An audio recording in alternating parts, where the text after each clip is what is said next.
Now, it has been a long week for Ocheing Ong'ong'a, former KTB managing director, who was sentenced to 3 years in prison for committing fraud while in office. Now, after the court's ruling, Ong'ong'a was immediately taken to the Nairobi remand, where to commence his sentence. KTN visited the former tourism boss during a prison open day and found out how the first week behind bars has been for him. When dawn breaks, one family after the other make their way into the Nairobi remand and allocation prison.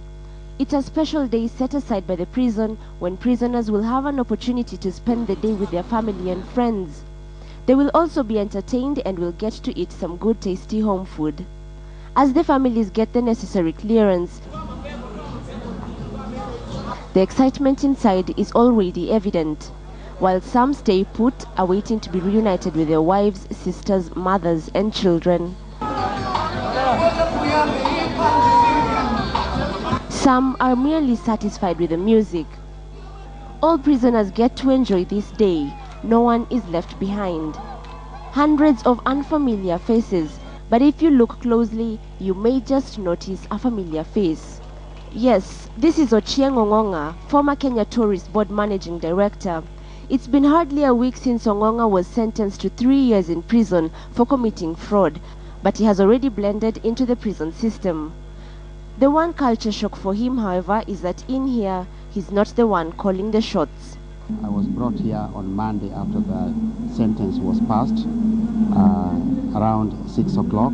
I was very well received, and so far I've got good treatment from the prisons department. So for a man who enjoyed a flourishing career in tourism, working besides the creme de la creme of this country and living a luxurious life with the opportunity to travel to all top tourist destinations, how is prison life treating him so far?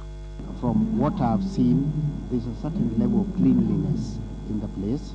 We are given blankets, we are given reasonable food, we are allowed visitors, we mix very well, and one thing that is quite amazing is that the prison staff are very friendly. Leo nimefurahi kwa maana nimeona yeye ako mzima, ako na nguvu, na kuingia hapa sikupata tabu ya kuingia, tuliingia rahisi, si kama jela ya zamani. And what about the court's decision? Will the son to former freedom fighter, the late Ocheing Ong'ong'a, appeal the High Court's ruling? I don't want to discuss my case. That is not an area I should go into. But whatever will happen, will happen. I'm here, I'm alive and kicking. I did my best to serve this country. What I see in the judicial system is that there's so much delay. It takes so many years.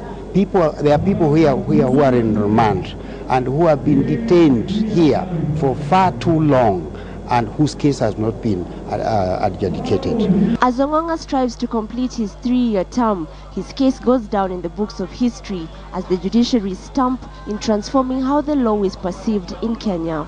Ashamwilu, KTN, Live at 1.